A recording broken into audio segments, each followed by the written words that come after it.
Hola a todos, ¿cómo están? Acá estamos con Philip Moss de Chicago. Él es el responsable de la hermosa jornada que tuvimos el martes con la maratón de 24 horas de Ricudim. Así que vamos a hacerle un par de preguntitas. Fuerte ese aplauso. Bienvenido, Philip. I Welcome, was Philip introducing Moss. you.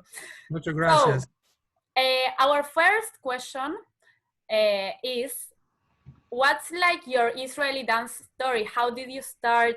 How did you how did you get to be, Marquis, and how's the community dancing in Chicago, whatever you want to tell us. Okay. Well, first of all, thank you for inviting me. It's very much fun for me to be speaking to you people in Argentina, and I wish you good health and that we get through this together. All right, so when I was about 16, I learned my first Israeli dance. It was Manavu, of course, because that's the first dance that everybody seems to learn or did back then. And it was part of being in a Jewish youth group at the time. Then a couple of years later, I went to university in New York, and I started doing Israeli dancing there, and I got enthusiastic and excited about it. Started going like 3 times a week. So I was dancing a great deal. I was supposed to be studying, but instead I was studying Israeli dancing. So I did that. And I like to mention that those were the days when a man named Fred Burke was leading Israeli dancing. Sorry about that. Was leading Israeli dancing at the Y in New York. And he was generally credited with being the one who brought Israeli dancing to the United States. So he was very famous in our small world, but he did a great thing. And anyhow, after I finished university, I went back to Chicago, my home. I had also started teaching Israeli dancing at a summer camp, a Jewish summer camp. So during that time, I started to get experience with teaching. And then when I came back to Chicago, I was looking around for Israeli dancing. I was used to dancing 3 times a week, and I couldn't find much in the way of Israeli dancing. There were a couple of very small groups. And one of them was at Northwestern University in Evanston, which is, the Chicago area. And I started dancing in this small group, and there was a shaliach from Israel who was running the group. His name was Olish Sofer, but Olish was about to return to Israel. And we all kind of looked around to figure out who would continue the group, and it became me. So this was in 1974. You guys were not around in 1974. Anyhow, so I was in my early 20s, and I took over the group. And now, 46 years later, I'm still running the group. So that's 46, see? All right. So anyhow, it's a long time. And we've moved around from different places. We used to be at Northwestern, then we moved to another suburb, Skokie, and then we moved now we're in Evanston.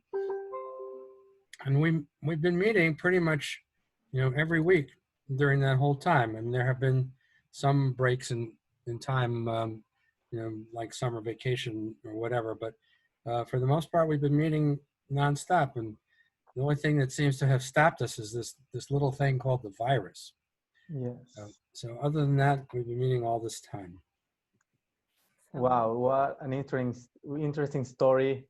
And you're right, the situation, global situation of the coronavirus was so unexpected that everybody don't know what to do, how to react.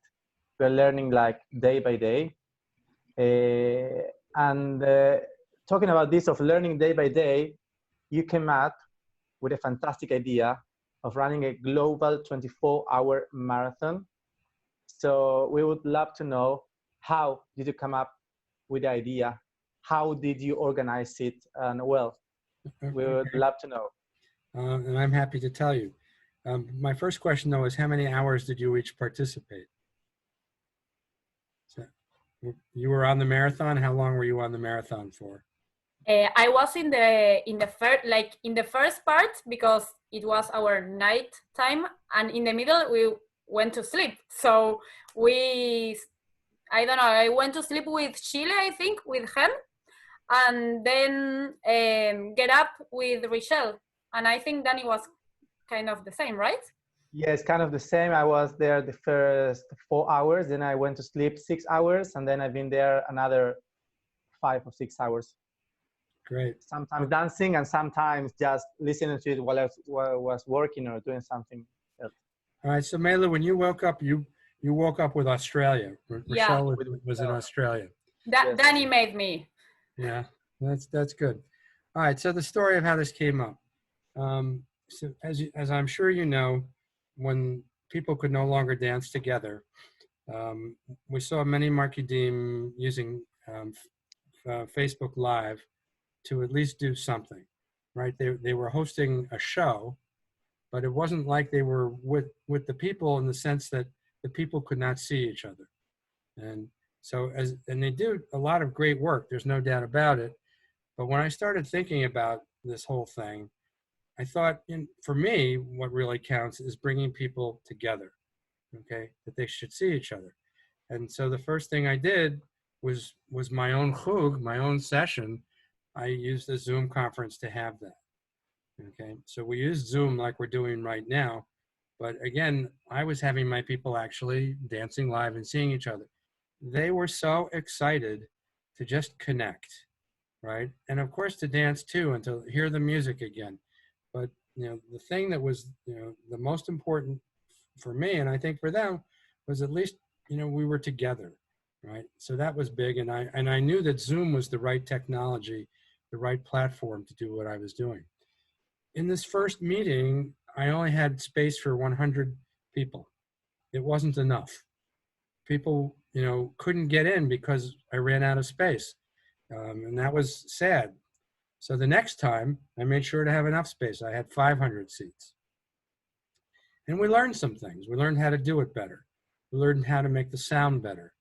We learned how to get more people involved.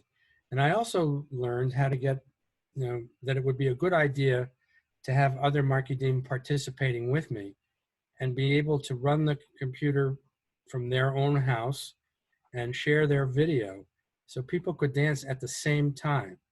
I'm sure that you've seen a lot of the internet lag.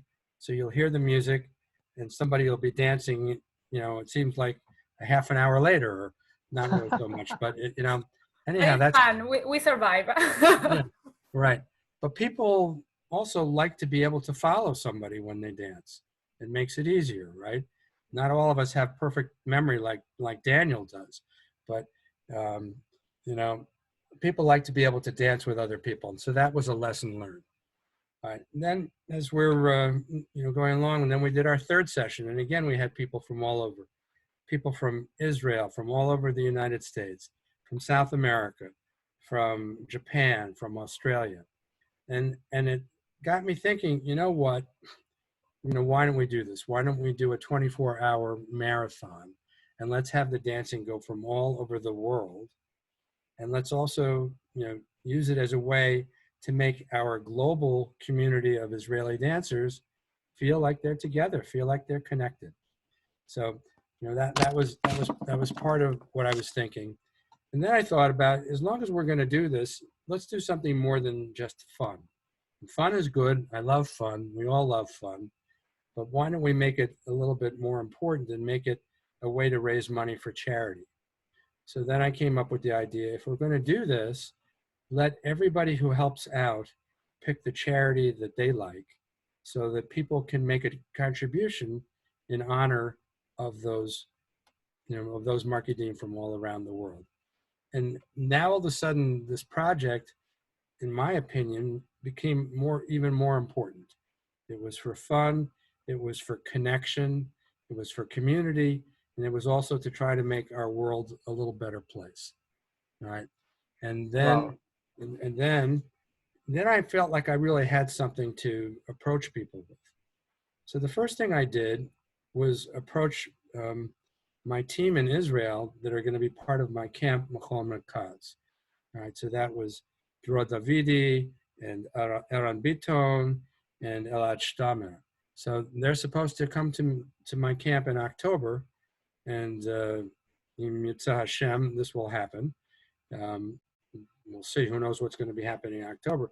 But anyhow, I thought, okay, here are three Yotzrim, three Makidim that I know and know me, and I know that if they're going to be involved, I can depend on them, and also that it will add some excitement, to the whole project.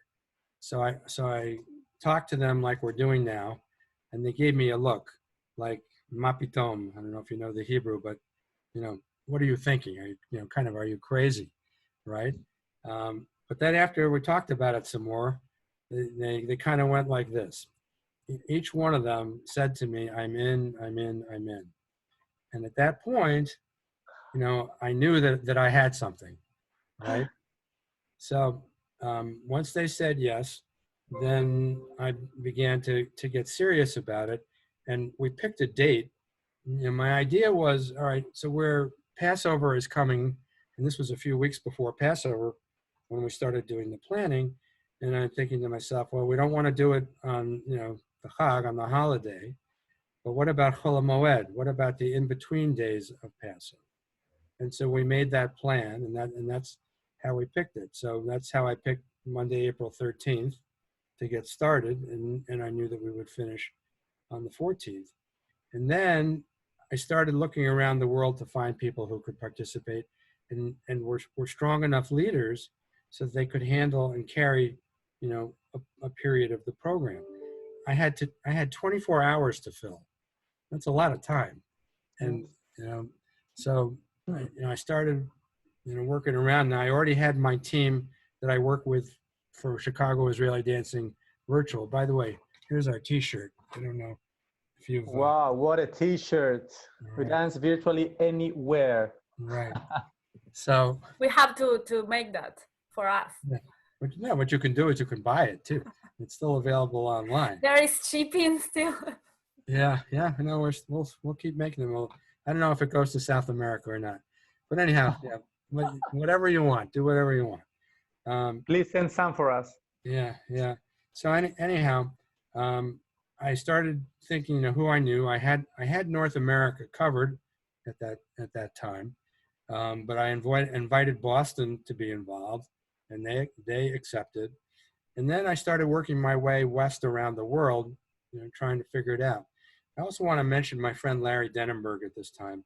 Larry's my friend from Boston, and Larry's the one who prepared the the spreadsheet that we use to manage this thing, because it's complicated and there's so many time zones, and he provided a structure that I could work with. And then I started approaching people. So I sent email to Singapore, I sent it to Japan, I sent it to Hong Kong, and I sent to Australia. Now the people in Australia I kind of knew, the other ones I did not know. But Australia said yes, so that was a big boost. That was, okay, it's starting to come together. We can fill more time. And then I have Israel, and then I reached out to Oren Ashkenazi in Switzerland, and Ariane Boutel in Paris, and my friend Colin Sharatsky in London. Okay, and now all of a sudden I had 24 hours of coverage. Well, now all of a sudden people start raising their hands saying, me too, we would like to be involved. All right, and that's what caused me to reach out to Chen in Chile. And then I got communication from Lucas in Brazil, and and Lucas I did not know before, but he said, if you can get me involved, we have only 2,000 dancers in Brazil. Probably a few of them will show up, meaning lots of them will show up. Okay, so I said, fine, Lucas, you're in. Okay, and then Eli Spizak, also from London, raised his hand and said he'd like to be involved. And Maurice Peretz from Montreal said he'd like to be involved. And so eventually I ended up with a team to be able to put this whole thing together. And then it was time to plan the execution, plan the technology, practice with everybody, because not everybody knows Zoom. Not everybody knew how to run a session in Zoom. And, and then again, try to let everybody in the world know that we were doing this.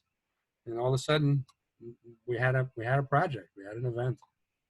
Wow, wow, wow. I am so impressed. I think that all the dancers, all the teachers, and all the people who is listening to us now, is very interesting for us to get to know a little about the backstage of such a huge global event. It's fantastic how you thought on every single detail. So it was a big success. So now to finish this interview, Melu, if you want to say something. So I think that even though the whole process is not like this, like you have perhaps some complications, some problems, and then came up with this that I think could have been 48 hours and more. So we want to know if you had new projects around, new things you would like to do virtually, because I think that you have some plans for the real world and the camp. But if you want to tell us a secret or something about what are you going to do next? Yeah. All right, so I don't have any secrets, but I will tell you, first of all, I met with my team. So we had 2 Zoom meetings because you can't get everybody together at the same time. So I had one Zoom meeting with one half of my team early in my morning, and then another meeting with the other half of my team, late in the afternoon or the evening actually. And the discussion was, do we do this again? If we do it again, when do we do it again? And does it make any sense to do this project when we're all, back to some kind of normal life? And I think most people felt that when we get back to normal, it's hard to do this kind of thing again, because now all of a sudden there's, people are not in their houses and they're doing, whatever they do. The feeling was, if we do it again, maybe in 6 months, and maybe over the summer, late in the summer, we might do it again, or maybe we do it on the anniversary. So that's another interesting idea, that we do it again a year from now, maybe regardless. The idea that I'm thinking about, and I'm not the first one to have thought about, was what if we change it up a little and instead try to share Hakadah, okay, from one place to the next, but it's live Hakadah instead of virtual. So as an example, I run my session in Chicago on Thursday night. I have it also going on Zoom at the same time, and people in other parts of the world can be dancing live with their groups, at the same time. And then we pass it to another group to do the same thing. So I think for years people have wanted to feel like they were dancing together. Or so maybe one of the leaders from Israel does it and we join in their Hakadah, but we get a group of people together so that we're all dancing at the same time. So, are we ever going to get this to happen? I don't know, but at least it's an interesting idea, right? Yes, Totally. Absolutely. To be connected through technology is incredible.